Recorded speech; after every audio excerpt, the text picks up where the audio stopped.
Olá, amigos telespectadores da TV Cultura Litoral. Começa agora uma nova edição do Opinião Litoral. E nesta quinta-feira, dia 14 de novembro, nós estamos recebendo com muito prazer aqui nos estúdios da TV Cultura Litoral dois convidados. O assistente social e pesquisador em ciência política, professor Odair Dias. Boa tarde, professor. Muito obrigado pela presença. Muito obrigado pelo convite. Pois obrigado. E também o advogado criminalista Otávio Rolim.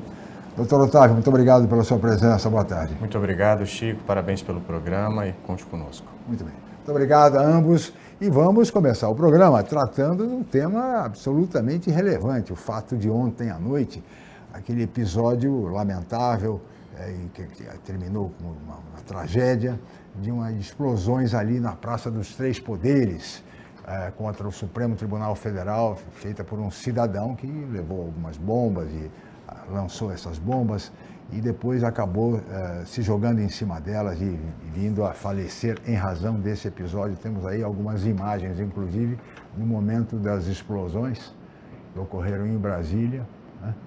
Imagens aí do momento das explosões e depois, por fim, quando o próprio cidadão Francisco Vanderlei, um cidadão de Santa Catarina, da cidade do Rio do Sul, ele acabou cometendo esse ato, mas houve o falecimento do homem-bomba, né? Mas depois tudo acabou sendo controlado, enfim. De qualquer maneira, é uma atitude muito grave e preocupante, por se tratar ali da Praça dos Três Poderes e um atentado ao Supremo Tribunal Federal. Este cidadão, que veio a falecer, foi candidato a vereador na cidade de Rio do Sul, em Santa Catarina, pelo PL, Partido Liberal. Muito bem, senhores, diante dessas imagens que estamos vendo, isso revela, em primeiro lugar, que a segurança não foi muito eficiente lá na Praça dos Três Poderes. Mas eu gostaria de ouvi-los a respeito disso, dessa análise, começando por você, Odair. Como é que você vê? Você que também é um pesquisador da área de ciência política, professor nessa área na Exanc, por favor.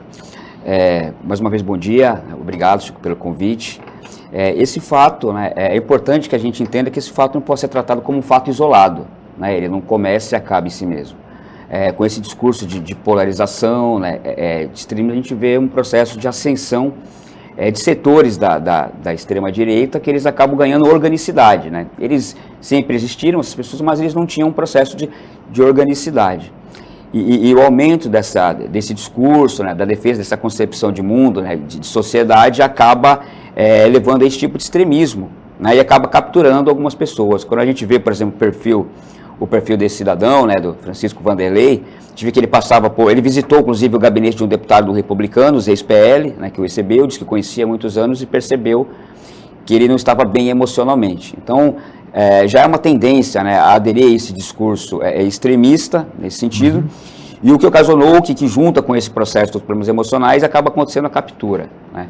Tem uma pesquisadora, Chico, da UFRJ, já falecida, Adriana Dias, e não sei se por coincidência, ela mapeou no Brasil, é uma maior referência no Brasil desse processo, células de grupos neonazistas organizados, isso pesquisa referendada pela UFRJ. E Santa Catarina tem a maior concentração de grupos de extrema-direita no Brasil, organizados, com vínculos internacionais, né? Ainda que não haja, né, um vínculo desse cidadão, desse homem, do Francisco, com esses grupos, a gente vê como essa ideologia, como essa concepção de sociedade, né, alimentada ainda por um fundamentalismo religioso, a gente tem um papel preponderante do neopentecostalismo contemporâneo, né, dentro desses grupos, isso também comprovado em muitas pesquisas, leva esse tipo de atitude. É importante que o Estado, que o governo não trate isso como caso isolado, que amplie seus setores de inteligência para mapear e compreender esse processo, esse fato que não é um fenômeno isolado. Sim, preocupante. Aliás, o presidente do Supremo, Luiz Roberto Barroso, já designou o ministro Alexandre de Moraes como relator desse caso. Doutor Otávio Rolim, qual é a sua visão? Como é que o senhor viu esse episódio? Obrigado pela oportunidade, um tema de extrema importância, Chico, e debatido aqui, como de costume, com muita verdade, né, e com muita responsabilidade. Muito bem. Acima de tudo. Nós temos com o passar dos anos, né, nós vemos cada vez mais que este tipo, como muito bem falou, doutor Odair, não é uma coisa isolada. E muitas vezes, essas pessoas vêm comunicando que farão coisas, ou seja, já vêm avisando, mas e nada é feito neste primeiro momento, né? Hoje em dia, com as redes sociais, nós vemos que a comunicação, a propagação de informações vem sendo cada vez mais rápida. Sim. Mas tão rápida quanto a propagação deve ser a inteligência da segurança pública, no sentido de tentar repelir, de reprimir esse tipo de acontecimento. Mas não se viu isso, né, doutor Otávio? Exatamente. Segurança, enfim. Exatamente. Não sei se por não estarem acompanhando efetivamente este tipo de postagem de ódio, não sei se por faltar de fato uma atualização, uma implementação na segurança pública, em sua parte de inteligência, sobretudo, mas nós vemos que essas pessoas, esse tipo de acontecimento é falado, muitas vezes, antes, é combinado por redes sociais, mas mesmo assim a segurança pública não é capaz de reprimir. Detectar isso. Exatamente. Né? Interessante isso. Então, é de fato Se já não bastasse o 8 de janeiro, temos agora mais esse episódio. Justamente, Chico. Então, eu acho que as atenções devem se voltar e não simplesmente descartar este tipo de fato, de notícias que essas pessoas estão dando, estão avisando que vão acontecer, estão se organizando para isso e nada é feito. E aí nos deparamos com situações absurdas como a de ontem. E veja que este cidadão, Odair, a imagem dele, fotografia inclusive, ele visitou a sede do Supremo Tribunal Federal como um cidadão comum, foi lá, visitou, tirou fotografia no plenário do Supremo Tribunal Federal, estava vazio, evidentemente, mas foi lá como fosse um turista. Alugou, pelas informações da imprensa, alugou uma casa em Ceilândia, nas proximidades de Brasília, né, há alguns dias atrás, enfim, alguns meses, né, e levou no carro as bombas todas, os artefatos, né, e tudo isso se deu nos últimos dias, semanas, sem que ninguém tivesse qualquer... Me parece que houve, sem dúvida, uma falha do setor de inteligência e da segurança de Brasília, enfim. Não lhe parece também, Odair? Sim, o doutor colocou uma coisa muito importante, né? Ele veio comunicou no Facebook, ele comunicou nas redes sociais, a gente não levou a sério, né?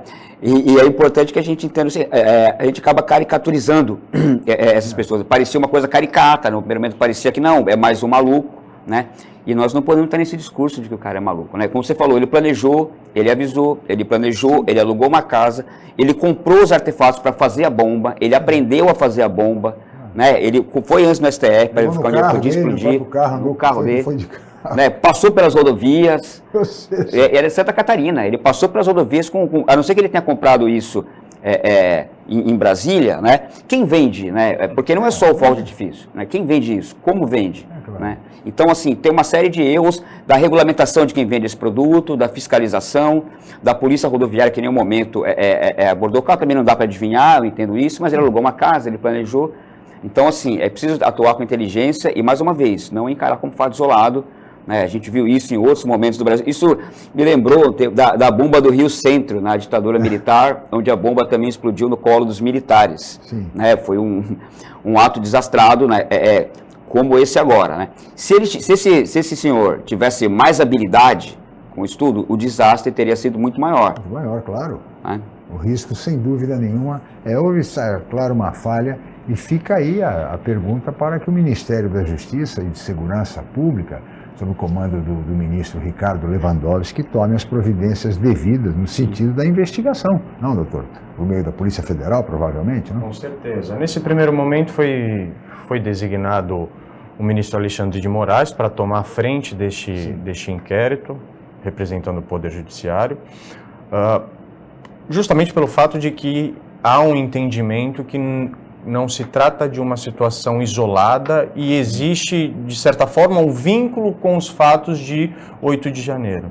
Então, justamente por isso, e esses fatos que já estão sendo capitaneados através do Judiciário pelo ministro Alexandre de Moraes, então também através dessa prevenção será, neste primeiro momento, esse inquérito será encabeçado pelo ministro Alexandre de Moraes. Agora, tudo isso que será feito agora já poderia ter sido feito antes, de certa forma, né? Com certeza. Teria evitado essa situação. Existiu todo um mapeamento, né, do rapaz para que até que ele conseguisse consumar esse fato, que poderia ter sido muito mais desastroso, que a verdade seja dita. Claro. Doutor, uma pergunta. O senhor acha que como criminalista, se enquadraria no crime de terrorismo, na tipificação de terrorismo, esse atentado? Eu acredito que sim, né? Justamente por todas as questões que envolvem essa situação como um todo, e não só pelo ato em si, né, mas por tudo aquilo que dá guarida para essa situação, sim, até no sentido de idealismo e etc. Eu acredito sim que, se ele tivesse sobrevivido, muito provavelmente responderia pelo crime de terrorismo. Agora, como veio a falecer, existe a ausência do poder punitivo do Estado pelo evento morte. Então, sabendo que a pena não pode ultrapassar daquela pessoa que cometeu efetivamente o delito, penalmente isto fica superado. Mas as investigações têm que levar também, ver se ele não recebeu auxílio, ajuda de mais ninguém. Quer dizer, se não há uma... Isso é que precisaria ser investigado. A organicidade disso tudo. Houve todo um planejamento como civil. Quer dizer, Com certeza. ele alugou uma casa, ele comprou os artefatos, colocou no carro, preparou esses artefatos. Onde é que preparou? Exato. Foi em casa, com a ajuda de alguém ou não, enfim. Como aprendeu a fazer isso? Na verdade, a responsabilidade penal dele está extinta. Contudo, se outras pessoas, no caso, no âmbito da investigação, forem caracterizadas, essas pessoas sim podem responder penalmente na medida da sua participação para que isso tenha acontecido. Por isso que a investigação é importantíssima agora. A partir de agora, a investigação tem que ser feita, né, no sentido de tentar, pelo menos, evitar e, sobretudo, a partir de agora, eu acho que começar a monitorar isso, a fiscalizar mesmo, porque senão, daqui a pouco vira moda, né, essas coisas no Brasil, como acontece em diversos países. Portanto, é preciso bastante atenção e muito cuidado em relação a isso.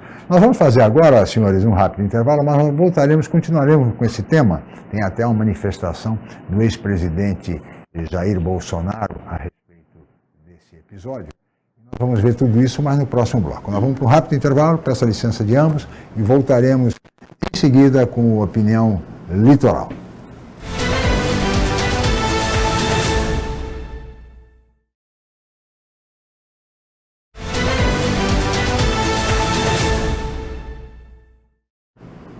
Muito bem, estamos de volta com Opinião Litoral desta quinta-feira, 14 de novembro, e hoje recebendo com muito prazer o assistente social, professor de Ciências Políticas, Odair Dias, e o advogado criminalista Otávio Rolim, comentando esse episódio lamentável de ontem à noite em Brasília, na Praça dos Três Poderes, com a explosão de bombas junto ali ao Supremo Tribunal Federal, e que depois fizeram com que o cidadão que tomou essa atitude acabasse se jogando em cima das próprias bombas e provocando a detonação, falecendo em Brasília. Mas nós temos, inclusive, senhores, uma manifestação a respeito dessa questão do ex-presidente Jair Bolsonaro. Não é isso mesmo, pessoal? Olha lá. Bolsonaro colocou uma live: lamento e repudio toda e qualquer ato de violência, exemplo no triste episódio de ontem na Praça dos Três Poderes. Apesar de configurar um fato isolado, e ao que tudo indica causado por perturbações na saúde mental da pessoa que infelizmente acabou falecendo, é um acontecimento que nos deve levar à reflexão. Está aí a manifestação do ex-presidente Bolsonaro, e tem outros trechos ainda que ele se refere. Senhores, Odair, o que você acha dessa manifestação do ex-presidente Bolsonaro, que, como você sabe, é do PL, e esse cidadão, Francisco Vanderlei, também era filiado ao PL, foi candidato a vereador na cidade de Rio do Sul, em Santa Catarina. Chico, primeiro vamos lembrar um pouco da história do ex-presidente, né, do Bolsonaro. e da forma que ele foi desligado das Forças Armadas, né? O Bolsonaro, por conta da reivindicação de aumento de salário, também ameaçou explodir bombas, né? Naquele período, quando ele era tenente, depois ele foi reformado, naquele momento ainda tinha aquele processo da pessoa ser reformada e subia uma patente, né? E o Bolsonaro foi desligado por ameaça de terrorismo, né? De explodir bomba, de estimular motins dentro das Forças Armadas, né? É o mesmo Bolsonaro que diz que a ditadura matou pouco, que devia ter matado 30 mil, e quando deputado federal ali nos anos 90 fez um adesivo, por favor, fuzile o presidente, contra Fernando Henrique, né? Então esse discurso de ódio, né? Essa cultura beligerante que a gente vê no Brasil hoje, né? A gente vê o aumento das tragédias e das mortes em escolas, as pessoas portando armas, invadindo escolas, invadindo comunidades. A gente vê o aumento da letalidade da polícia em todos os estados, inclusive na Bahia, né? Em São Paulo, né? Então como isso vai se tornando hegemônico, né? E o senso comum, né, quando ele não tem um contraponto na população de questionar esse processo, ele assimila, né, e acaba muitas vezes se reproduzindo dentro de ações radicalizadas como essa bomba. Então, assim, não adianta o Bolsonaro dizer que o cara era maluco, né, não adianta ele dizer que foi um fase, porque não tem, porque é sob o discurso dele que esse processo cresceu. E é preciso entender o seguinte, né, existe bolsonarismo sem Bolsonaro. Nós demos o nome de bolsonarismo, né, porque ele foi o porta-voz de uma concepção de sociedade, né, cheia de intolerância, de ódio, né, mas isso está consolidado, ele consolidou uma concepção de mundo, né. Então, com ou sem Bolsonaro, candidato a presidente, esse campo do pensamento social brasileiro, da extrema-direita, da beligerância, do armamentismo, ele está consolidado. Bem claro. Doutor Rolim, como é que o senhor viu a manifestação do ex-presidente Bolsonaro atribuindo a problemas das faculdades mentais do cidadão que cometeu o ato? É aquilo, né? Há um longo período, pelo que se parece, pelo que se tem informação ainda, que as mais rasas até o momento, sim, já havia indícios de que, de fato, essa pessoa estaria com algum tipo de problema, né? Que a sua sanidade mental não estava plena.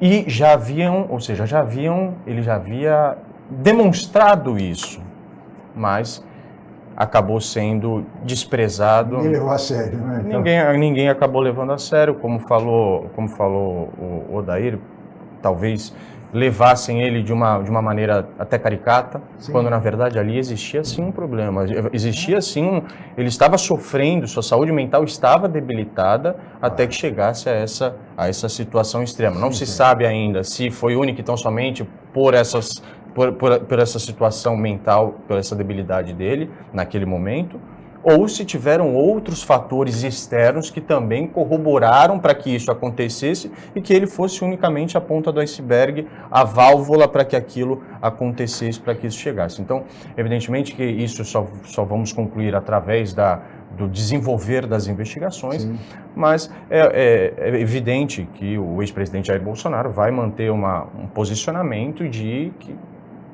está completamente afastado do que aconteceu na noite de ontem, até porque ele não assumiria riscos, ainda que ideologias sejam compatíveis, ele não vai assumir esse tipo de risco e acho que seria até prematuro e irresponsável nesse primeiro momento fazer esse tipo de link, pelo menos de uma maneira direta. Sim, sim, né? sim. Então, eu vejo dessa forma. É um posicionamento que, na verdade, já se esperava. É mais ou menos previsível. E, aliás, falando em ex-presidente Bolsonaro, o atual presidente, Luiz Inácio Lula da Silva, não estava na Praça dos Três Poderes, não estava no Palácio do Planalto. No momento das explosões, estava, até onde se sabe, no Palácio da Alvorada, em casa, no horário em casa, portanto, não estava próximo do local da explosão. Agora, senhores, até que ponto esse episódio de ontem de alguma maneira interfere, prejudica, influencia ou não, o projeto que concede anistia para os envolvidos nos atos de 8 de janeiro? Porque há um projeto tramitando nesse sentido na Câmara. Por favor, doutor Natália. A anistia, primeiramente, nada mais é do que um perdão, né, em relação à pena a um determinado grupo de pessoas que praticaram atos que sejam ali, que tenham sejam parecidos entre si, e como, por exemplo, aconteceu no dia 8 de janeiro. E essa anistia, justamente este perdão, ele estava sendo arquitetado, né, que é realizado através do Congresso Nacional, já estava sendo arquitetado politicamente, né, ou seja, as pessoas já estavam ali de alguma forma, né, os pilares políticos estavam se movimentando neste sentido, e ao que se parece, após a situação de ontem, isso colocou um balde de água fria nessa possibilidade de anistia, justamente porque estão começando a perceber que não se trata de um fato isolado e existem ligações, ainda que ideológicas, em relação aos atos de 8 de janeiro. Então já existem algumas movimentações, agora no sentido contrário da anistia, por essas pessoas no Congresso Nacional, pelos deputados, enfim, pelos senadores. Então, ao que se parece, isto, neste primeiro momento, irá colocar, portanto, uma pedra. Um balde de água fria no projeto da anistia. Odair, como é que você vê essa questão? Primeiro, é legal, né, é importante essa posição, essa orientação jurídica, né, do professor, do Dr. Rolim, sobre a questão da anistia. Mas é preciso pensar que o Brasil mal resolveu o problema da anistia da ditadura de 64, né, porque olha como isso influencia diretamente, né, e o direito é produto da história, né, um dos princípios do direito, sou professor de Direito Internacional na Exanc, e a historicidade é um dos princípios do direito.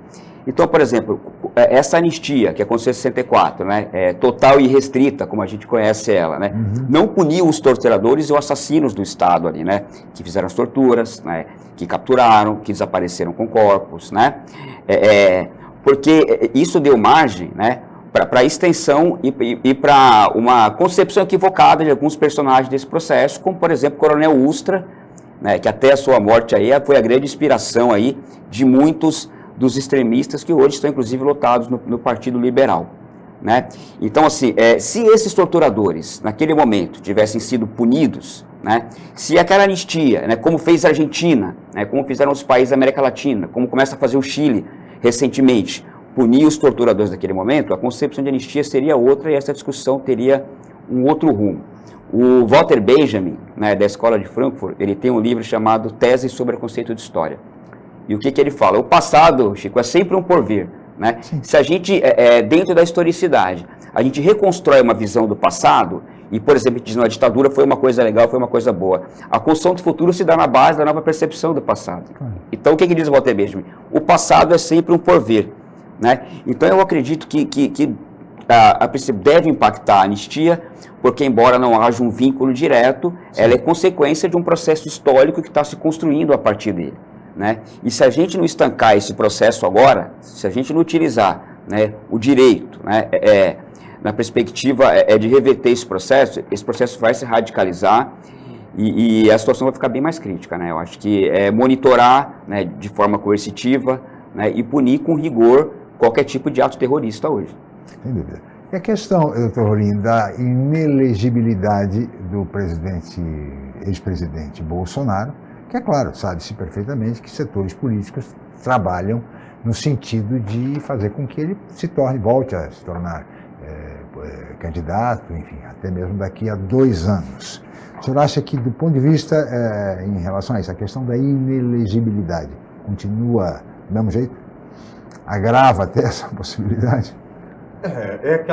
Essa discussão vai ser um grande debate daqui por diante, né? Entre aqueles que são da direita e os que são da esquerda, né? Uns vão falar que está diretamente relacionado a este fato e, portanto, seria mais uma força para manter essa inelegibilidade dele, exatamente. E, por outro lado, a direita, em seu favor, vai dizer que não há qualquer vínculo e sim foi um fato isolado, feito por uma pessoa única, então somente por uma situação mental e que já está sendo direcionado esse tipo de manifestação, pelo que nós estamos analisando, e muito provavelmente a esquerda também já esteja se manifestando justamente no sentido contrário, que a ideologia travada pelo ex-presidente Jair Bolsonaro levou o que aconteceu na noite de ontem, ápices como esse e que não será o último, como não foi o primeiro, né? Muito bem. Com a experiência de vocês, se vocês acham que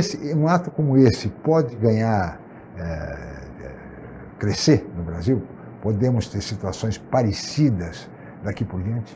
Eu acho que isso que você colocou, Chico, é importante, porque o do outro lado, como colocou o doutor, nessa questão do campo da extrema-direita, assim, se esse cidadão começar a ganhar ares de mártir, né, de herói, de glamorização, de mártir, isso acaba piorando a situação, porque ele pode ser isso, olha, ele me representa, é isso mesmo, tem que botar bomba em outro lugar, tem que combater, o STF é comunista, o Lula é comunista, e aí, se esse cidadão, né, dentro desse discurso, seguir, você vai ter, para se desvencilhar, o Bolsonaro disse que ele era maluco, né? Mas já vejo pessoas ligadas à extrema-direita dizendo que ele é um mártir, né? Que ele é um herói, que é um problema. Se esse discurso ganha notoriedade e cresce na rede social, a gente vai ter o aumento desses fatos. Sem dúvida, doutor Otávio. Com certeza.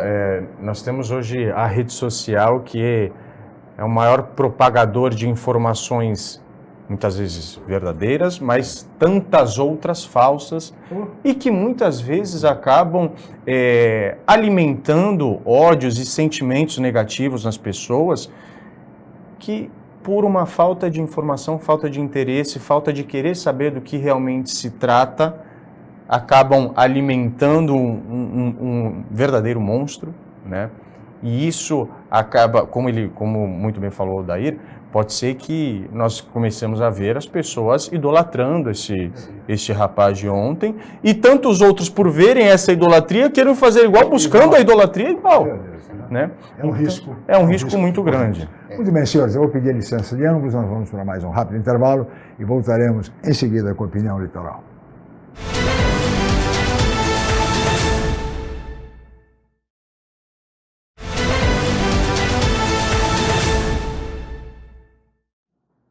Muito bem, estamos de volta com a Opinião Litoral desta quinta-feira, 14 de novembro, e hoje recebendo aqui nos estúdios da TV Cultura Litoral, com muito prazer, o assistente social e professor de Ciências Políticas, Odair Dias, e também o advogado criminalista Otávio Rolim. E neste bloco, senhores, eu gostaria de falar um pouco a respeito de um tema, que é um tema que também preocupa a todos, foi muito debatido na última campanha eleitoral, e que aflige, ao mesmo tempo, preocupa todas as cidades. É um problema complexo mundial, que é a população em situação de rua. E um dado recente, um levantamento recente do Observatório Nacional de Direitos Humanos do Governo Federal, mostra que a nossa cidade de Santos é a terceira do estado de São Paulo em número de população de rua. Temos imagens, inclusive, aí de pessoas em situação de rua. Santos, para que os senhores tenham uma ideia, tem, segundo esse levantamento, 1.395 pessoas em situação de rua. E é a terceira cidade do estado. Apenas São Paulo, capital, e Campinas têm mais moradores em situação de rua do que Santos. Esse número de 1.395 pessoas faz com que Santos seja a 13ª cidade no Brasil, segundo esse levantamento do governo federal, com o maior número de pessoas em situação de rua. Eu gostaria de começar agora com o Odair, que é assistente social, inclusive de formação, e que evidentemente é um estudioso a respeito desse tema, que é um tema complexo, difícil, e que eu gostaria de ver a sua avaliação, Odair, e o que fazer diante de uma realidade como essa, que é um tema que foi muito debatido entre os candidatos a prefeito no último pleito. Chico, primeiro, né, nós entendemos que é um fato, né, que embora Santos tenha esse índice de pessoas em situação de rua, entender as características de Santos, é uma cidade turística, aqui se vê a possibilidade de conseguir a sobrevivência de uma forma melhor. Mas dentro do serviço social, a gente tem uma categoria, um conceito, né, dentro do científico, que é a questão social, onde a gente entende que é lá onde se dá a relação, as contradições da relação capital-trabalho. Né? Então, uma das expressões dessa relação capital-trabalho é justamente a população em situação de rua, né? Que é consequência de um processo histórico. Chico, segundo o observatório também de políticas sociais, 70%, né, da população de rua é população negra. né? Então, essas situações da construção de rua é consequência de um processo sócio-histórico da própria construção do Brasil. No livro que eu publico, por exemplo, eu trago a discussão de todas as leis antinegro da colônia até hoje, né? A gente começa com as ordenações filipinas, né? O doutor sabe que é o embrião do Código Penal brasileiro, né? Que regulamenta a escravidão até a gente chegar. Aí a gente tem, não dá para discutir, por exemplo, a construção de rua sem pensar na lei de terras de 1850, né? E todos esses processos. Então, o crescimento da população em situação de rua é pela falta de políticas públicas, né? De política habitacional, mas por consequência da construção desse processo sócio-histórico. A população em situação de rua, em vez de ela esteja fora do mercado de trabalho, ela não deixa de ser parte da classe trabalhadora. Claro. Não é o vínculo de trabalho que determina isso. E aí vem algumas questões, uma das questões que é muito levantada, que é essa questão, por exemplo, do uso abusivo de substâncias psicoativas, né? E aí vem sempre aquela ideia higienista, porque os prefeitos, em sua maioria, eles querem tirar da rua e esconder, né? Então, a política pública específica, porque na assistência social tem o princípio da matricialidade socioassistencial, né? É sociofamiliar, né? E a gente tem o princípio também, o que está dentro da política de assistência social, que é o controle social. Não há uma forma, né, de intervir nesse contexto sem um diálogo com essa população. Eles estão organizados em movimentos, né? A gente tem exemplo de outros países, como o Housing First, que é a casa primeiro, né, onde você coloca numa casa, numa habitação, e a partir daí você tem esse olhar. O Estado precisa tirar o olhar da substância, quando há a questão da droga, e olhar para o ser humano. E aí a gente tem a estratégia de redução de danos, e Santos tem um dos maiores especialistas do mundo nessa área, que é o Fábio Mesquita, né? Sim. Que todos conhecem muito bem e tem uma referência nisso. Então tem que ter um olhar integral ali para o cidadão, para a cidadã em situação de rua, né? E pensar numa intervenção que traça o diálogo e que supere também essa concepção de tirar e internar, porque também acaba sendo uma forma de violência. Tem individualidade, cada situação é uma situação, cada caso é um caso. São casos, né, doutor Rolim, realmente dramáticos. Pessoas em razão de dependência química, alcoolismo, desagregação familiar, desajuste familiar, desemprego. Sim. As causas são inúmeras, né? Falta de oportunidades, né? Mas há pessoas que estão também atravessando momentos muito difíceis em razão da dependência química, da dependência de drogas. E são ações que o poder público tem que adotar, que envolvem a área social, a área da saúde e a área até da segurança, porque também há pessoas que têm problemas com a justiça, enfim. Ou seja, doutor Rolim, do ponto de vista assim, legal, jurídico, como é que o senhor vê essa questão? E o que o senhor entende que deveria ser feito pelo poder público? De maneira geral, muitas vezes estão tentando cuidar das consequências sem analisar as causas. Existem motivos pelos quais esse número está em uma crescente. Existem motivos pelos quais essas pessoas deixam suas casas, por motivos pelos quais essas pessoas são abandonadas pelas famílias. Sim. E se não tivermos uma atenção especial em relação à causa, o motivo efetivo pelo qual uma pessoa ela deixa seu domicílio para viver na rua, ou seja, uma falta de estrutura familiar, se não tivermos uma atenção do poder público em relação a isso, ao embrião deste problema, nós vamos estar tapando o sol com a peneira. E nunca vamos estar resolvendo, esse problema estará numa crescente e nós só estaremos olhando com enfoque para tirar uma pessoa que está na rua e colocar em um determinado abrigo. E aí daqui a pouco essa pessoa sai, porque ela é livre, muitas vezes não quer mesmo. Não quer ir para o abrigo. Exatamente, não quer ir para o abrigo. Tem pessoas que realmente não querem voltar para a residência, seja por traumas que tiveram com os familiares, seja por uma falta de estrutura, não existir vínculos mais com seus familiares, seja por ter conhecido a desgraça da droga, né? Que muitas vezes é um caminho sem volta, mas eu vejo que devem ser caminhos e armas que devem ser utilizadas em paralelo, tratando a causa, bem como as consequências. Senão nós vamos ter um aumento ad eterno em relação a isso. Hoje em dia nós temos uma população em situação de rua que uma pessoa a cada 1000 no Brasil está em situação de rua. É uma coisa extremamente alarmante. E este número, comprovadamente, vem crescendo. Porque talvez exista uma desídia em cuidar da sua causa. O próprio Observatório de Direitos Humanos do Governo Federal afirma que nós temos no Brasil 221.113 pessoas no Brasil em situação de rua. Isso que é notificado. Notificado, claro, né? Através do cadastro, etc.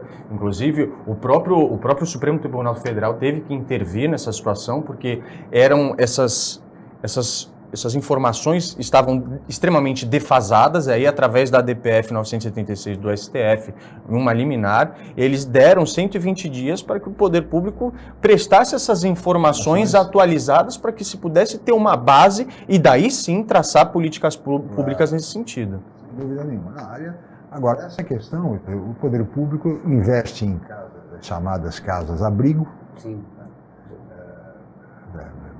bem estruturadas, de um modo geral, né? Mas são casas que exigem que tem disciplina. Quer dizer, você tem horário para deitar, você tem horário para levantar, as pessoas têm que... Não é? E muitas vezes as pessoas não aceitam ir para esse local exatamente por isso, que eles perdem aquilo que eles consideram fundamental, que é a liberdade. Né? Então, não que não fiquem encarcerados, não é isso, mas tem que ter horários para comer, horários para tomar banho, dormir, etc. E tal.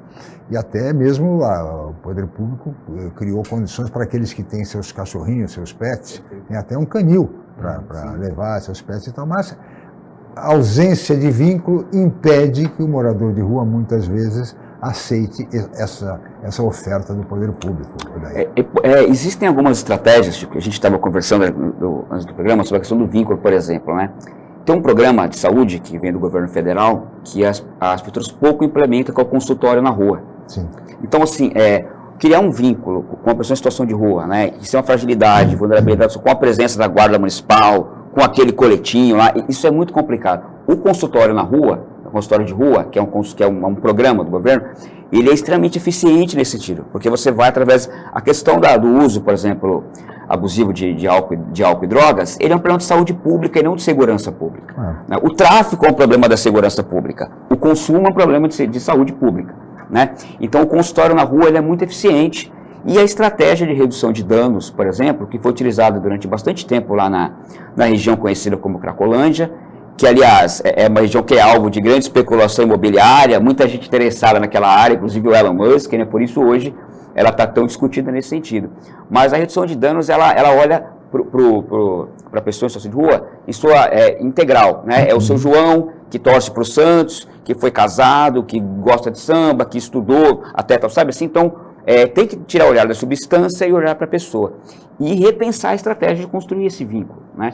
Para ajudar a retomar o vínculo ou não com a família. Se não vai retomar o vínculo com a família, dele retomar a vida dele de alguma forma. Por isso, a construção, por exemplo, de superar essa ideia simplesmente do acolhimento, mas de hotéis sociais, como muitos países fazem hoje, né? Vários países da Europa, como, por exemplo, Canadá, a Holanda, tem essas habitações sociais, onde a pessoa vai, né? É o housing first, né? A casa primeiro, e a partir dali você traz dignidade. Não tem dignidade sem um teto na cabeça. Vai reconstruindo a sua vida. Exatamente. Muito bem. Doutor Rolim, eu gostaria de ouvir agora a respeito da discussão em torno da internação compulsória para pessoas dependentes de álcool, drogas, nessa questão da população em situação de rua, mas gostaria que o senhor respondesse no próximo bloco. Nós vamos para um rápido intervalo, nós voltaremos em seguida com a Opinião Litoral.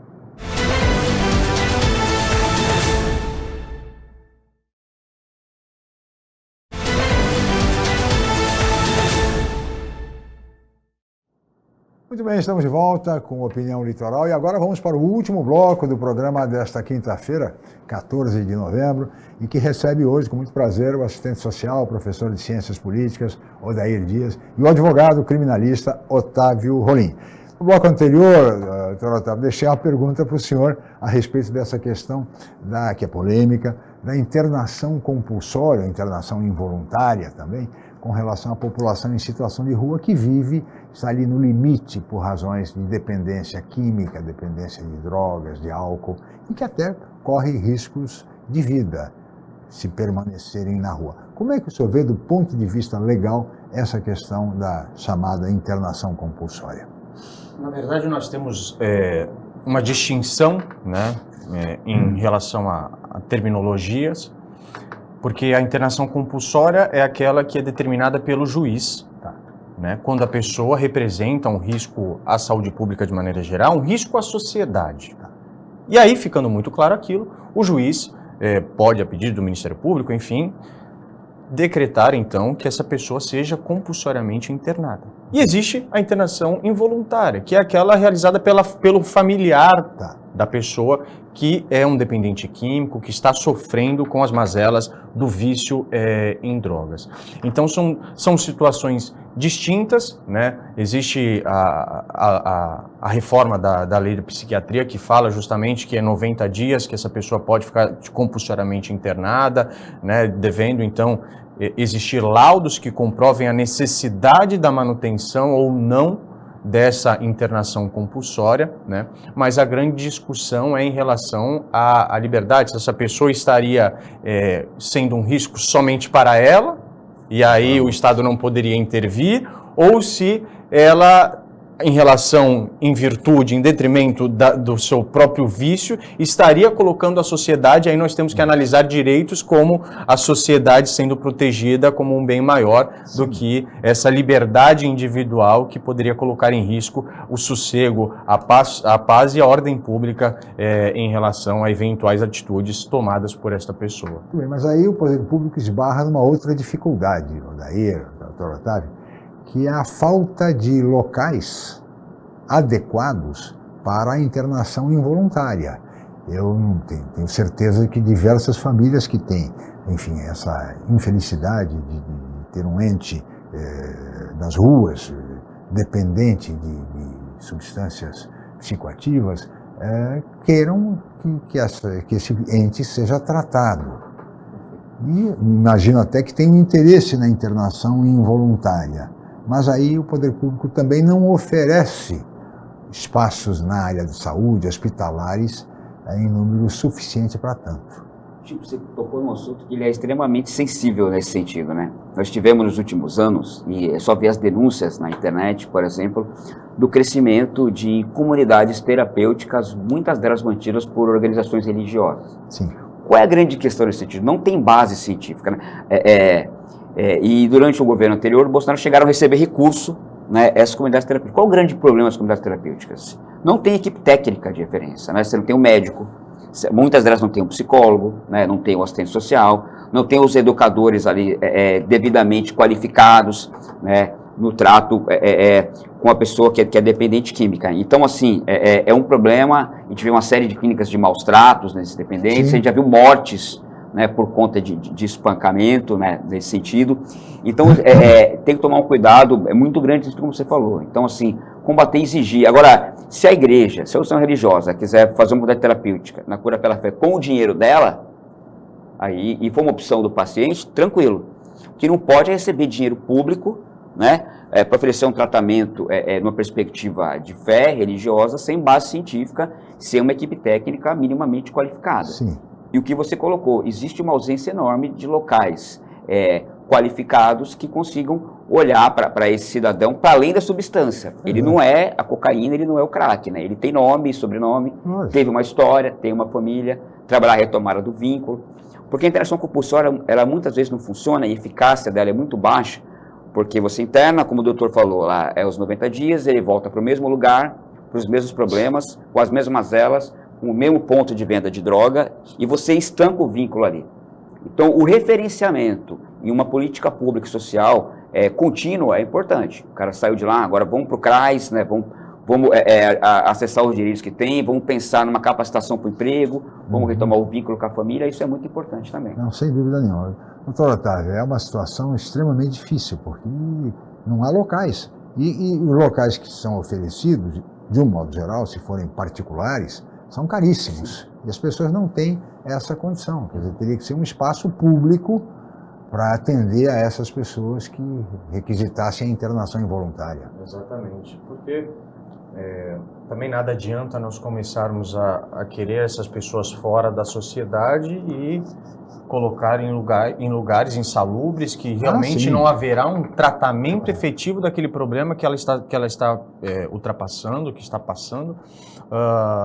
Então, de fato, deve existir, né, um cuidado maior em proporcionar a essas pessoas tratamentos efetivos, não só em relação aos locais que devem ser adequados para uma pessoa que está em tratamento de uma dependência química, mas também o tratamento efetivamente, como falou, né, o professor Odair, no sentido de ter profissionais extremamente capacitados para isso. Qualificados. Exato, porque toda esse desmame, né, da droga, a pessoa passa por dias que são muito severos, muito difíceis.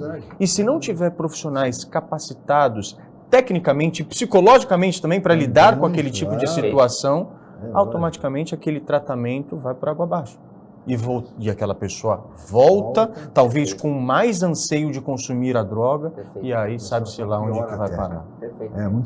Aliás, um dado que a Prefeitura Municipal de Santos já realizou 16 mil atendimentos. Olha lá, Santos ultrapassa 16 mil abordagens sociais no amplo, com ampla assistência para pessoas em situação de rua. Isso é um noticiário da própria Prefeitura, por meio da sua assessoria de imprensa. 16 mil abordagens é um número expressivo, não, Odair? Chico, tem uma questão nisso tudo, né?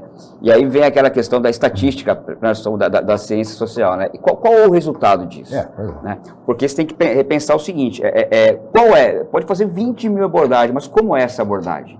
Ela é coercitiva? Ela busca construir um vínculo com a pessoa que está em situação de rua e conhecer essa pessoa, né? Ela traz a pessoa para participar na perspectiva do controle social, né? Por isso que, como eu disse, eu falei no começo, tem uma entidade na DESAF que ela atua, tem uma larga experiência com isso, inclusive na Cracolândia, com redução de danos. No auge da pandemia, Chico, eu trabalhei com a população em situação de rua em São Vicente, né, na rua, com redução de danos, que era um projeto da DESAF. E assim, como é essa abordagem? Eles podem fazer 30 mil abordagens, né, e tem que ver qual é o resultado. Quantas pessoas conseguiram aderir ao serviço? Porque você pode errar, você estabelece um programa, por isso que tem a saúde, tem os setores de vigilância e assistência de vigilância socioassistencial. Você tem que monitorar a eficácia disso, para repensar a estratégia. Tem que estabelecer esse vínculo de qualquer maneira, é o único modo. Até porque, né, doutor Rolim, a lei não permite a retirada do cidadão se ele não quiser. Cidadão em população de rua. Aliás, há quem defenda até a modificação dessa legislação. Como é que o senhor vê essa questão do ponto de vista legal? Veja, quando nós falamos de pessoas que estão em situação de rua, eu acho que ninguém está em situação de rua porque realmente quer. Olha, hoje eu vou sair da minha casa e resolvi morar na rua. Não, existe um problema por trás disso. Então você simplesmente tirar essas pessoas da rua porque elas estão na rua seria o mais dos absurdos, né? Então, aí vem a necessidade de você cuidar dos motivos pelos quais essas pessoas estão indo. Aquilo que você disse, é a causa, né? É claro, porque não adianta, se nós não cuidarmos da raiz e queremos só cuidar da copa da árvore, se essa raiz estiver envenenada, automaticamente toda a árvore vai estar contaminada, enfim. Então, de fato, é um trabalho que, de maneira geral, deve ser feito por pessoas capacitadas. É um sacerdócio trabalhar com pessoas de rua. É um sacerdócio porque há um trabalho de resiliência, né, diariamente, porque, ora, hoje em dia a pessoa está assim, amanhã é um outro humor, amanhã é uma pessoa nova, um novo ânimos. Então, assim, trabalhar com a resiliência. Eu digo isso porque meu padrasto, e aqui deixo um grande abraço a ele, Sérgio Prior, trabalha no CAPS, psiquiatra, e todo santo dia ele lida com pessoas que, na maioria das vezes, ou são dependentes químicos, ou existe alguma patologia psiquiátrica, e ele trata a pessoa. Hoje ela está bem, poxa, ela está legal. No dia seguinte volta uma pessoa totalmente diferente. Então é realmente um sacerdócio que demanda de muito amor à profissão e muita técnica. É um trabalho duro que precisa, aliás, ser reconhecido pelo poder público. Muitas vezes esses funcionários dedicados que fazem esse tipo de atendimento na rua, como vimos agora, não são devidamente reconhecidos e têm que ser valorizados profissionalmente.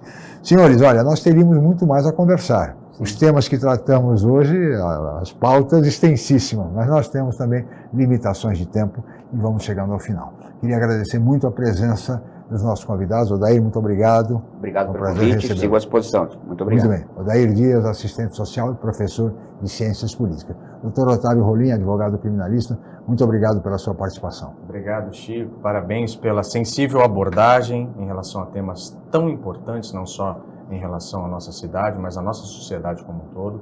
Parabenizo aqui também toda a sua equipe e a TV Cultura Litoral de maneira geral.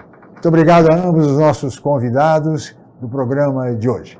E assim chegamos ao final. Eu queria agradecer muito a presença dos amigos convidados, mas principalmente a sua, meu caro telespectador, pela audiência qualificada de sempre. Nós estaremos de volta amanhã em mais uma edição do Opinião Litoral. Muito obrigado e até lá.